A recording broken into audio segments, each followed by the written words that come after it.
ፍቅር ያወራል አይደል? ፍቅር የእውነት የምር እኔን አውሮኝ ነበር። በጣም ከማፈቅረው ሰው ጋር እሱ ክርስቲያን እኔ ሙስሊም ሆነን ረጅም ጊዜያቶችን አብረን አሳለፍን። አንድም ቀን ስለ ሃይማኖታችን አውርተን አናውቅም። ወደ ገደለው ወደ ትዳር መግባት ሲኖርብን ግን በራሴ ላይ ቁማር አስያዝኩኝ። የህፃን አይሉት የጅል አይሉት የሞኝ ቁማር ህይወቴ ላይ አስያዝኩኝ። ቁማሩንም ተበላው። ስሙን ቀይሮ ሃይማኖትን የቀየረ አስመስሎ ሽማግሌ ቤተሰቦቼ ጋር እንዲልክና እንድንጋባ አደረኩ። እሱም ይሄን ሀሳብ ተቀብሎ ስሙን ቀይሮ ሃይማኖቴንም ቀይሬያለሁ ብሎ ቤተሰቤ ጋር ሄዶ ኒካሁን አደረገ። ተጋባን። ከሁለት እንደዚህ አይነት ቁማር አትበይ፣ ህይወቴን ተበልቻለሁ ትለናለች። ውዶች እንዴት ናችሁ? ደህና ናችሁ? አብራችሁኝ ስለሆናችሁ በጣም አመሰግናለሁኝ። ቀጥታ ወደ ታሪኩ ልግባ። የ10ኛ ክፍል ውጤት አልመጣልሽ ብሎኝ የፀጉር ሙያ ለመማር ወደዚህ ወደዛ ስል ነበር ያገኘሁት። እሱ የከባድ ሹፌር ረዳት፣ እኔ ደግሞ የፀጉር ሙያ ተማሪ ሆነን የፀጉር ሙያውን እየተማርኩኝ ጎን ለጎን የማታ አካውንቲንግ ኮሌጅ ገብቼ መማር ጀመርኩ። ይከታተለኝ ጀመር። በዛም እያየሁት እኔም እየወደድኩት እየተሳብኩበት መጣ። 3 ዓመቱን አካውንቲንግ በማታ ስማር ቀን ከሌት እየወሰደ እየመለሰ አስተማረኝ።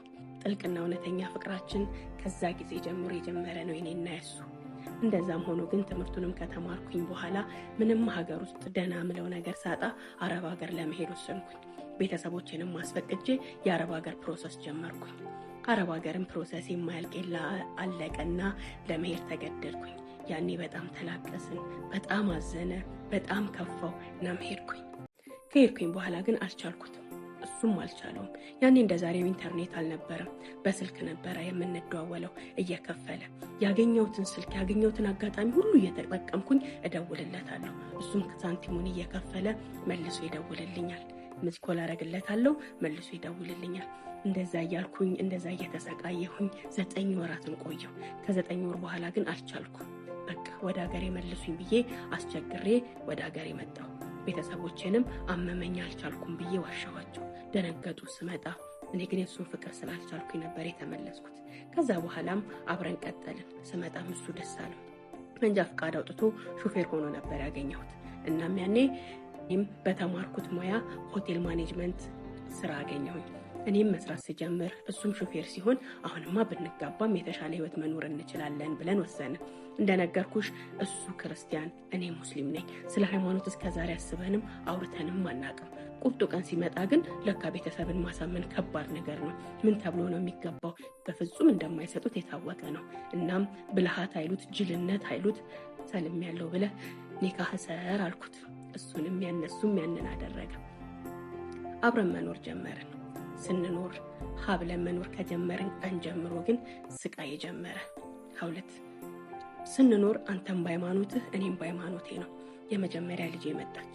ለካ ለሁለት ነፍስ አንተም በሃይማኖትህ እኔም በሃይማኖቴ መኖር ይቻላል። ልጅ ወልደሽ ስታሳድጊ ቤተሰብ መስርተሽ ስትኖሪ ግን ከባድ ነገር ነው። ምክንያቱም ትዳር የሁለት ሰዎች ብቻ ሳይሆን የቤተሰብም ጭምር ነው። ቤተሰቤ እኔ ጋር ሲመጣ በሚያዩ ነገር በሚሆነው ነገር ደስተኛ አይደለም። እየጠረጠሩ እያወቁ መጡ። አብሶ የመጀመሪያ ልጄን ከወለድኩኝ በኋላ ቤታችን ሁሉ ነገር ያስታውቅ ጀመር። ሰክሮ ይመጣል። ማታ ማታ ጎረቤት ይበጠብጣል፣ ይማታል፣ እቃ ይሰብራል። የማያረገውን ነገር ጠይቅ። ይህን ነገር ሲያዩ ውሸት መሆኑን ሲያውቁ ሙሉ ቤተሰብ ራቀኝ። ሁሉም ሰው ተቀየረብኝ።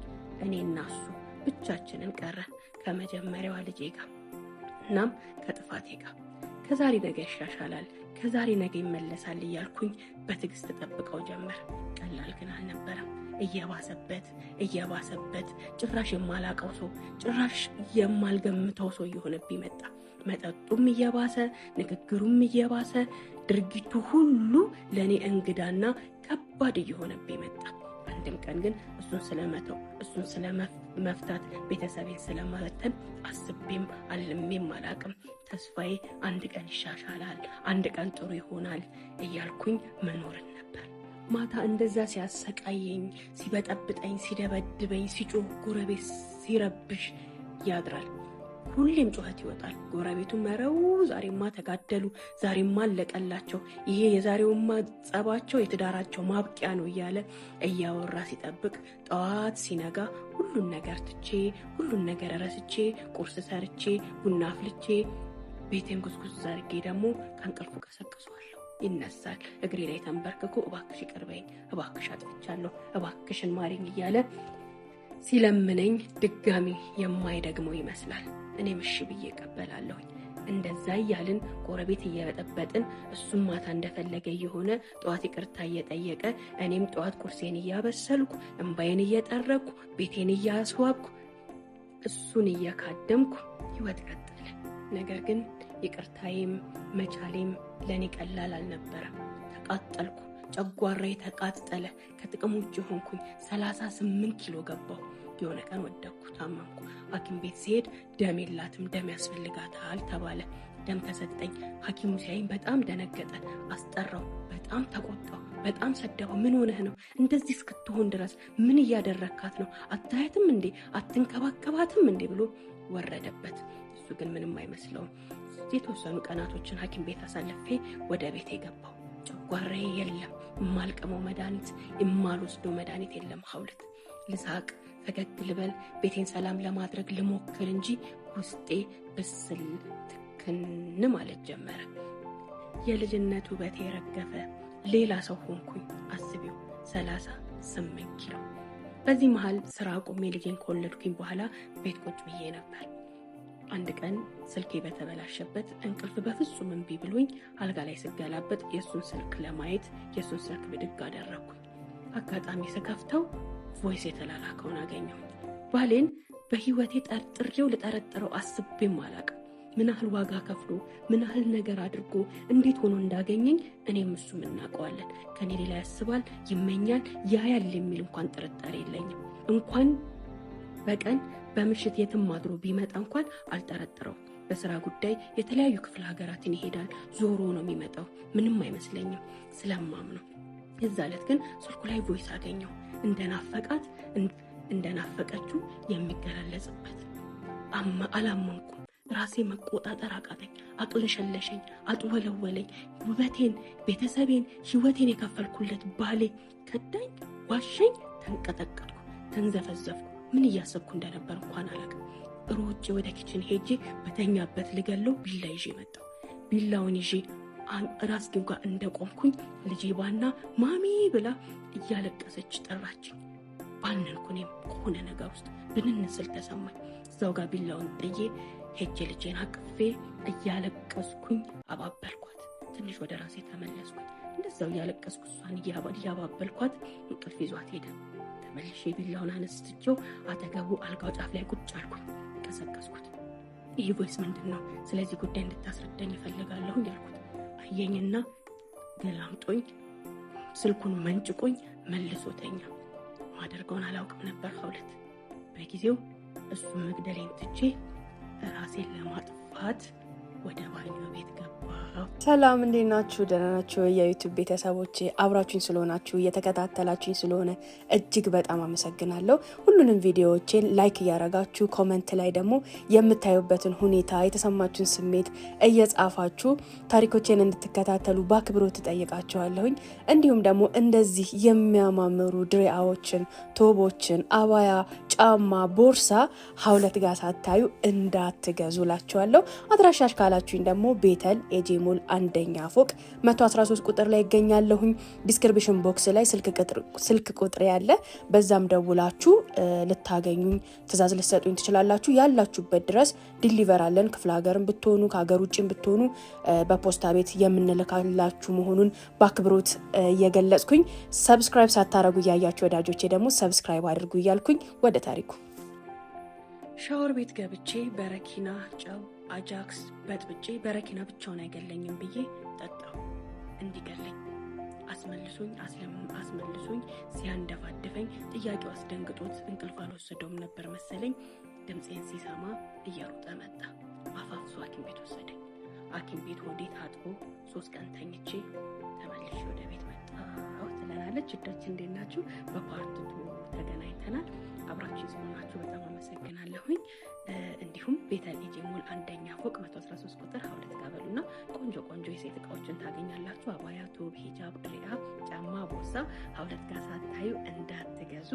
ፎሎ ያደረጋችሁ ፎሎ ያደረጋችሁ ደግሞ ላይክ እያደረጋችሁ ሼር እያደረጋችሁ ሪፖስት እያደረጋችሁ ኮፒ ሊንክ እያደረጋችሁ ቪዲዮን ጀምሩት።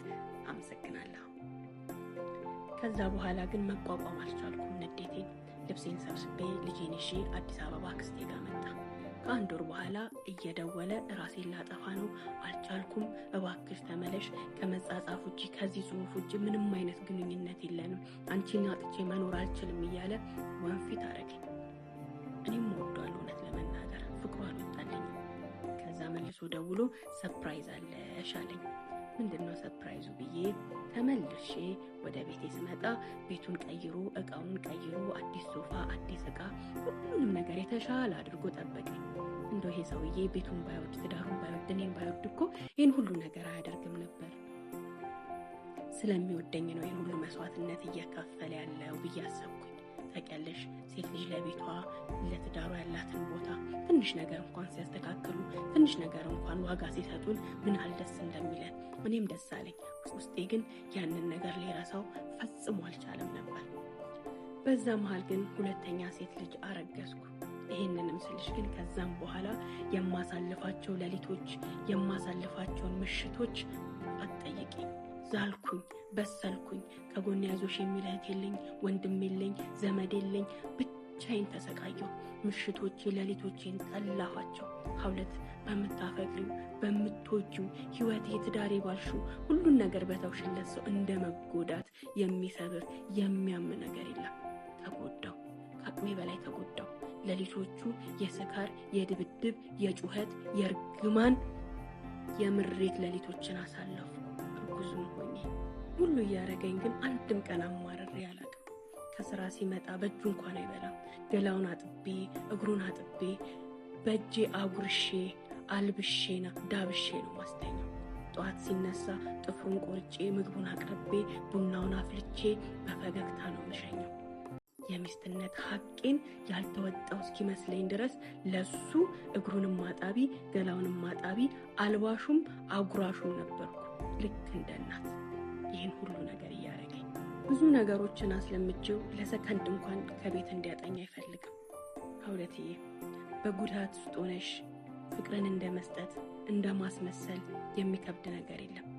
ቢወደኝ ኖሮ ቢያፈቅረኝ ኖሮ ባልናገርም ከፋኝ ባልልም ፊቴን አይቶ አይኔን አይቶ ይረዳኝ ነበር እላለሁ። አሁን ሳስብ በዛ ሁሉ ጉዳት ውስጥ ሆኜ ፍቅርን ሰጠሁት፣ ከፍቅርም በላይ ሰጠሁት።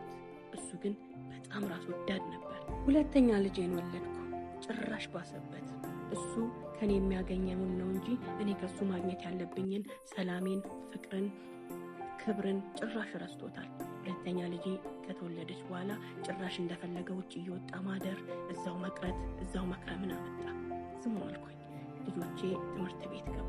ያን ሁሉ ጊዜ በዛ ሁሉ መከራ ውስጥ ነው የምኖረው። ከስጋሩ ጋር፣ ከንቃቱ ጋር፣ ከዱላው ጋር፣ ከጩኸቱ ጋር ልጆቼን ማስጠናት፣ ትምህርት ቤት መውሰድ፣ መመለስ የኔ ስራ ሆነ። ዞርም ብሎ አያየንም። እንደዛ እያልን ስራ መስራት አለብኝ ብዬ ተነሳው። በፍጹም ስራ አሰሪም ብሎ አስተወኝ። የሚገርምሽ ነገር ግን የመጀመሪያ ልጄን እርጉዝ ሆኜ ስራ ብልሽት አለበት። ሁሉ ነገር ተዘጋጋበት። ያኔ እኔ እየሰራሁ 1 ዓመት ሙሉ በየሳምንቱ ልብስ እየገዛው ቤቴ ሳይጎልብኝ የሱም ኪስ ሳይጎልበት ቀጥ አድርጌ አኖሬያቸው ነበር። ሁሌም ያን ጊዜ ማረሳው ጊዜ ነው ይላል። ግን ምን ዋጋ አለው?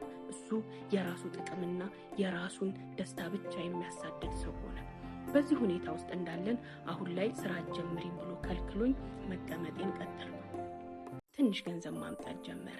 የራሱንም መኪና ገዛ። ኑሯችን የተወሰነች እየተሻሻለች መጣች። እኔም ጎበዝ ነኝ። ያገኘኋትን ልቅምቅም እያደረግኩኝ እቁብም ምንም አድርጌ ቤቴን፣ የልጆቼን አንዳንድ ነገሮች እሸፍናለሁ። በጣም እገዛዛለሁ። እንዲህ እያልን ሙሉ ግቢ ተከራይተን ዋናው ቤት ላይ እየኖርን ሰርቪሶችን ማከራየት ጀመርን። በዚህ መሃል አንድ ቀን በሬ ተንኳኳ። በሬ ስከፍት 3 ሴቶች ናቸው። አቤት አልኩኝ። እባክሽን የሚከራይ ቤት አለ ወይ አሉኝ። አይ የለም ብዬ በሩን ስዘጋ እባክሽ በሩን አትዝጊው ብለው አቤት ምን ነበር አልኳቸው። እባክሽን ቤተሰብ የለንም፣ 3 እህታማቾች ነን። በቅርቡ ከግቢያችሁ የሚወጣ ሰው አለ፣ ከወጣ እኛን አስገቢን፣ በጣም ችግር ላይ ነን አሉኝ። የሚወጣ ሰው አለ?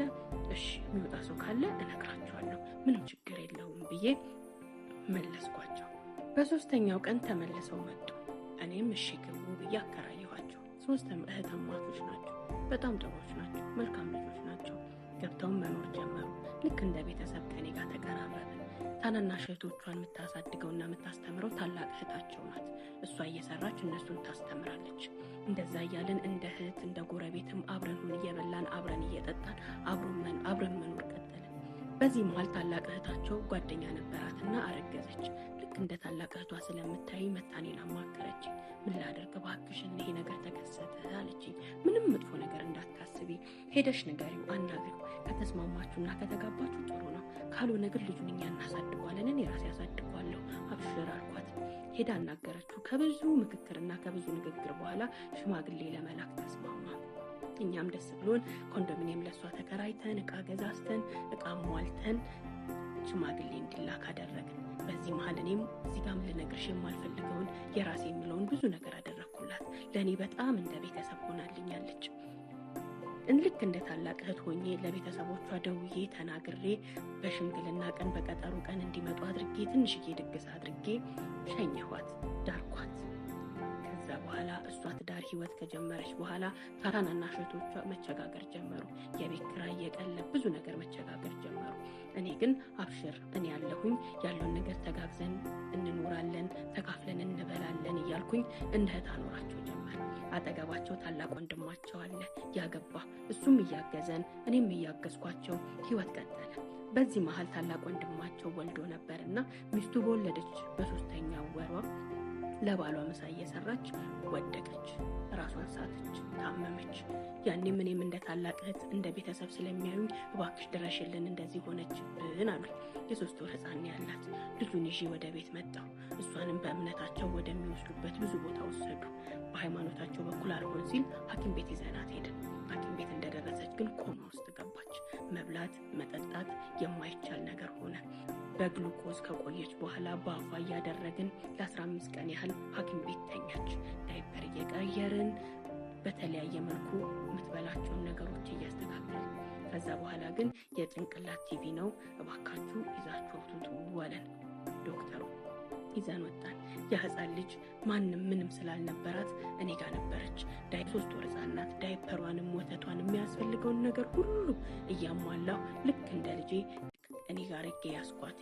የ1 ዓመት መድኃኒት ሰጥተው በቃ ውሰዷት ብለው ላኩን። እኔም ከልጆቹ ጋር ሆኜ እሷን መጨመር አልችልም፣ ስለዚህ ይዛችኋት ሂዱ ብዬ ማድረግ ያለብኝን ነገር ሁሉ አድርጌ የትራንስፖርት ችዬ ሀገሯ እንዲወስዷት አደረኩ። በዛ መሀል ሞቷን አደራ ልጄን አደራ ልጄን አደራ አለች። የአደራዋ ከባድ ነበር። 2 ዓመት ያችን ልጅ ያስኳት። ከ2 ዓመት በኋላ ግን እኔ ጋር እርግዝና ተፈጠረ። ከዛም ለሱ ቤተሰቦች 30 ዶሮ ገዝቼ የሚያስፈልጋትን ልብስ፣ ጫማ ሁሉ አሟልቼ ዶሮ ልጆ እንቁላል ሲጥሉ አብሏት እየሸጣችሁ ደግሞ ለአንዳንድ ነገር ይሆናታል ብዬ ብዙም አላወራልሽን ነገር አድርጌ ለትምህርት ስትደርስ አመጣታለሁ ብዬ ቤተሰቦቿ ጋር ላኳት። በዚህ መሀል ግን የኔ እርግዝናም ትዳሬም የጥያቄ ምልክት ውስጥ ገባ። የሴት ልጆቼን እርግዝና ባየሁበት ሁኔታ የወንዱ ልጅ እርግዝና ቀላል አልነበረም። በጣም ከበደኝ። በጣም ታመምኩ። ያ ሁሉ ሐኪም ቤት ስመላለስ ያን ሁሉ ነገር ሳደርግ አንድ ቀን አብሮኝ ሐኪም ቤት ሄዶ እንኳን አያውቅም። በዛ ሁሉ ነገር ውስጥ አልፌ አይደርስ የለ መውለጃ ቀኔ ደረሰ።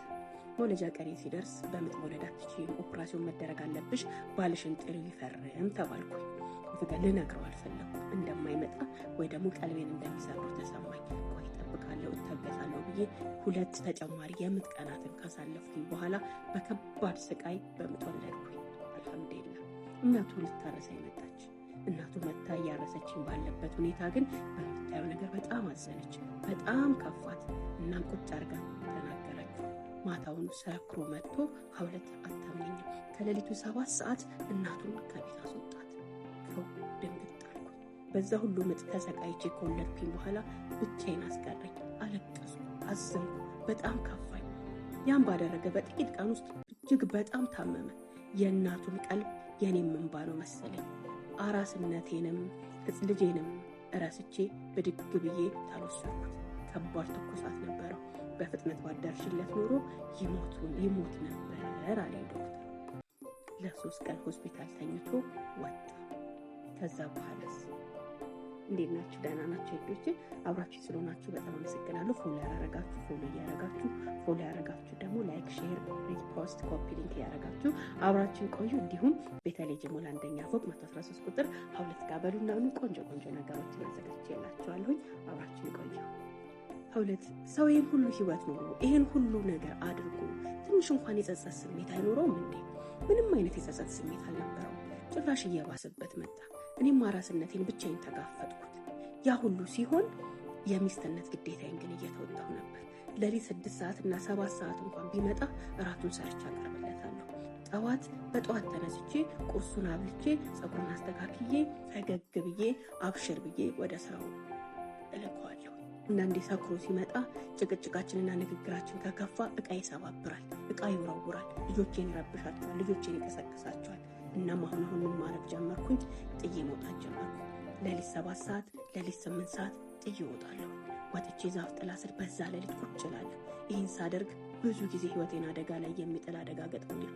አንዴ እንደውም ኃይለኛ ዝናብ እየዘነበ ጭቅጭቁ በጣም ሲበረታብኝ እኔን ሲያጣኝ እኔን ካላገኘኝ ቀለል ስለሚለው ብዬ በዛ ሌሊት ጥዬ ወጣሁ።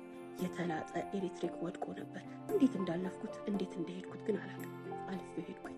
በመነጋታው ሳየው ሰው ሲነግረኝ እጅግ በጣም ደነገጥኩ። ያን ጊዜ ሳስበው ይዘገነነኛል። ሌላም ቀን እንደዛው እኔን ሲያየኝ ስለሚብስበት፣ እቃ ስለሚሰባብር፣ ልጆቼንም ስለሚረብሻቸው ንዴቱ፣ ንግግሩ በጣም የከፋ ሲመስለኝ ተነስቼ እወጣለሁ። አንድ ቀንም በጣም እያለቀስኩ ከፍቶኝ ዝም ብዬ በዝናብ ውስጥ እየሄድኩኝ አንድ ጴንጤዎች ቸርች አገኘሁ። አንኳኳ፣ አስገቡኝ፣ ደክሞኛል፣ አሳድሩኝ አልኳቸው። አላህ ይስጣቸው፣ በሩን ከፍተው አሳደሩ። ቀን ቤቴን ሳጸዳ ሳሳምር፣ ልብሴን ሳጥብ፣ የእሱን ልብስ ስተኩስ ድክም ሲለኝ ነበር የዋልኩት። ማታ መጥቶ ደግሞ ያንን ጨምሮብኝ ነበረ። ምን አይነት እንቅልፍ እንደተኛው አትጠይቂኝ። ቸርች ውስጥ አድሬ ጠዋት ተነስቶኝ ብዙ ሌሊቶች የሚገርምሽ እንዲህ ነው ማሳልፈው። ዛፍ ጥላ ስር የሆነ ቦታ ላይ አድርና ጠዋት ሱቅ ወጥቶ እንደመጣ ሰው ከሱቅ ለቁርስ የሚሆነውን በዱቤ አንዳንድ ነገሮችን ወስጄ እቤት ይዤ እገባለሁ። ምንም እንዳልተፈጠረ ቁርሱን ሰርቼ አብልቼ እሸኘዋለሁ። ይሄ ነገር ሁሉ ግን ምን ይሆናል? አሁን ላይ ሳስበው ጤነኛ ነበርኩ እኔ ነበርኩ ወይስ ሌላ ሴት ነበረች ብዬ ግርም ድንቅ ይለኛል። በጣም የሚገርምሽ ቤት ውስጥ አጋዥ እያለኝ እንኳን የሱ ምግብ እኔ ነኝ ሰርቼ ማቀረብለት። እነሱ ሲሰሩ ደስ አይለኝም። በዚህ ሁኔታ ውስጥ እየኖርን ያቺ የረዳኋት ያስጠጋኋት እህቴ ያልኳት ከቤተሰቦቿ ጋር ከእሷ ጋር ብዙ የሆንኩላት አንዷ ታላቅየው እኔ ቤት ተከራይተው ከነበሩት ሴቶች መሀል አንድ ቀን በቀን መኝታ ቤቴ ስገባ ከሱ ጋር እጅ ለእጅ ተያይዘው እዚህ ጋር ላወራልሽም ልነግርሽም የማልፈልገውን ብዙ ነገር እያደረጉ ዘው ብዬ የገዛ መኝታ ቤቴ ገባ። ሁለት ተንዘፈዘፉ። አትጠይቂ ምን እንደሆንኩ ምን እንደተሰማኝ እንዴት እንደሆንኩ አላቅም። እነሱም ሲያዩ እንደነገጡ እያለሁ በቤቴ በዚህ ደረጃ መነካካት መተቃቀፍ፣ በዚህ ደረጃ የማልነግርሽን ብዙ ነገሮች ማድረግ ከቻሉ በሌለሁበት በጀርባዬ ይህን ሁሉ ዓመት ምን ስታረገኝ ነው የኖረችው? ያመንኳት የደገፍኳት እህቴ ያልኳት ከቤተሰቦቿ ጋር ከእህቶቿ ጋር ከእህቶቿ ጋር ከዘር ማንዘራው ጋር ሳይቀር ያንን ሁሉ ነገር ያደረግኩላት ሴት የገዛ ቤቴ ውስጥ ከባሌ ጋር ማመን አልቻልኩም። በደሆኝ ቀር እሱም ጥሎኝ ወጣ። እንደዛው እንደሆነ የሌባ አይነ ደረቅ መልሶ ልብ አደረቅ አይደል? ማታ ሰክሮ መጣ። ከሱም ብሶ መሳደብ፣ መናገር፣ መዛት ጀመረ። ጸጥ አልኩት። ይህ ሁሉ በተፈጠረበት መኖር ጀመርኩኝ። እዛ ቤት ውስጥ መለያየትን ጭራሽ አላስብም። ከሱ መሄድን ጭራሽ አላስብም። በድን ሆኜ ነፈዝ ሆኜ ራሴን ጥዬ ያንንም ካየው በኋላ አብሬው መኖር ጀመርኩ። አንድ ቀን ማታ ላይ ግን እንደለመደው ስክር ብሎ መጥቶ መሳደብ፣ መማታት፣ እቃዎችን መሰባበር ጀመረ። ልጆቼ ጠቅላላ ነቁ። እሪ ብለው መጮህ ጀመሩ። ማሰባካቴ ብጥብጥ አልኩት። የሚያደርገውን አድርጎ የሚሰብረውን ሰብሮ የሚናገረውን ተናግሮ ተኛ። ጭብዬ ማሰብ ጀመርኩ። ልጆቼን አባብዬ ካረጋጋው በኋላ ምን እንደሆንኩ አላውቅም። ሊነጋጋ ሲል ታናሽ እህቴ ጋር ደወልኩ። እባክሽ ከቻልሽ መተሽ ውሰጂኝ አልኳት። ከሌሊቱ 11 ሰዓት ነበረ። አላህ ይስጣት እየበረረች መጣች። ቅያሬ የተወሰኑ እቃዎችን ይዤ ልጆቼን ሰብስቤ እንደዛው በተኛበት ጥዬው ወጣሁ። ከሁለት የዛ ቀን ከወጣው ዛሬ 2 ዓመቴ ነው። አልተመለስኩም። ቁርጥ ወጥ ይላል አንድ ነገር እንደዚህ ወጥ ተበል። የተለያዩ ሽማግሌዎች ቤተሰብ ተሰበሰበ። ምንድነው ችግርሽ ተናገሪ ተባልኩ። እኔ ግን ምንም ነገር መናገር አልፈለኩም። በቃ አለያዩኝ ነበር ያልኩት። ስብራቴን፣ መገፋቴን፣ ያሳለፍኩትን ህይወት ፊቴ ይናገራል። አልሐምዱሊላህ ወንድሜን ጠርቼ እባክህ ኒካዬን አውርድልኝ አልኩት። አልሐምዱሊላህ ኒካዬም አላህ አገራው ወረደ። ተፋተን። ከሁለትዬ እሱን ስለያይ ልብሴን እንኳን አልጠየኩት። እዛ ትቼው የመጣሁትን ልብስ እንኳን አልጠየኩት። ንብረት ገለመሌ ምንም ውስጥ አልገባውም። ፍቺና ከሱ መለያየትን ብቻ ነው የፈለኩት። ያንን አደረኩት። ስለሱ ክፉም ደጉም ከማንም ጋር አላወራሁም። ሀታ ለሽማግሌ በቃ ፍቺና ፍቺ ብቻ። አይቡ ለራሱ ነውሩ ለራሱ። እኔ ከዚህ በኋላ ሰላሜን ብቻ ነው የምፈልገው አልኩ። ንብረቱንም ስራውንም ነገሩን ሁሉ ለሱ ትቼ እንደ አዲስ ሀብዬ ልጆቼን ይዤ እናቴ ቤት ገባሁ። ቤተሰቤ ሁሉ በደስታ ተቀበለኝ። አባቴን በጣም ደስ አለው። እንኳን መጣሽልን፣ እንኳን ተመለሽልን፣ እንኳን ተቀላቀልሽን አሉ። የኔን መምጣት ሲጠብቁ ነበር። ብዙ ሰብሬያቸዋለሁ፣ ብዙ አሳዝኛቸዋለሁ። እልል ብለው ተቀበሉኝ፣ ተንከባከቡኝ። ትንሽ ካገገምኩኝ በኋላ ትልቅ ሆቴል ላይ ሪሴፕሽንና ማናጀር ሆኜ ስራ ጀመርኩ። መገፋት ጥሩ አይደል? ስራዬ በጣም ጥሩ ሆነልኝ። የስራ ባልደረቦች እጅግ በጣም ጥሩ ሆኑልኝ። ከምንም በላይ አጠገቤ ወንድም አገኘሁ። እንደ ወንድሜ ማማክረው፣ እንደ ጓደኛዬ የምቀርበው፣ የልጆቼን ነገር ሁሉ ማማክረው ሰው አገኘሁኝ። እንደዛ እያልኩኝ አንድ ሰው ህይወቴ ውስጥ መጣ። በጣም ትዕግስተኛ፣ በጣም ታጋሽ፣ አይቼው ከማውቀው በላይ ተንከባካቢ፣ አፍቃሪ። እኔ ከቁስሌ ሳላገግም ቀርቼ አሰቃየዋለሁ፣ ብዙ ነገር አድርገዋለሁ። ያንን ሁሉ ነገር እያደረግኩት እንኳን ታግሶ አብሮ ቆየ። እኔ ፈቃደኛ ከሆንኩለት፣ እኔ እሺ ካልኩት ከነ ልጆቼ ሊያገባኝ ሊይዘኝ ጉጉትም ፍላጎትም አለው። እኔ ግን ቁስሌ ጋር እየታገልኩ ነው፣ ገና አላገገምኩም። ይህ ሁሉ ሲሆን ከተለያየንም በኋላ የልጅ አቡቼ አባት ይደውላል። እባክሽ ይቅር በይኝ፣ አንቺን እኮ ነው ያጣሁሽ፣ እኔን አላጣሽኝም፣ ተመለሺ ማሪኝ ይለኛል። ይቅር ብዬሃለሁ፣ ድጋሜ ግን ካንተ ጋር አልመለስም። ህይወቱ መስቀልቅል ብሏል። ጥሩ ሁኔታ ላይ አይደለም ያለው። ሁሉን ነገር ይቅር ብዬዋለሁ፣ ሁሉን ነገር ትቼለታለሁ። ለራሴ ሰላም፣ ለልጆቼ ሰላም፣ ለነገዬ ስል በጣም ሰላም ነኝ። ሁለት በጣም ሰላም ነኝ። በጣም እረፍታለኝ። ስራዬን በአግባቡ እየሄደልኝ ነው። ነገሮች ሁሉ ተስተካክለውልኛል። አልሐምዱሊላህ። ነገን አላህ ያውቃል። አሁን ግን ያለሁት እዚህ ላይ ነኝ። ትዕግስት ምን ድረስ ነው? ትዕግስት መጠን አለው። ትዕግስት ልኬት አለው። ፍቅርም ልኬት አለው፣ ደረጃ አለው። ቀድሞ መወሰን ህይወትንም ትውልድንም ለማዳን ይረዳል። የማንታገሳቸው እውነቶች አሉ። ያ ትዕግስት አይደለም። ራስን መዋሸት፣ ራስን ማጣት ትውልድን መግደል ነው። ስለዚህ እህቶቼ ትዳርም ቢሆን በሰላሙ በፍቅሩ በጤና ነው እንጂ ከሌለሽ የለሽም። ላለፈውም ለሆነውም ለሚመጣውም አልሐምዱሊላህ።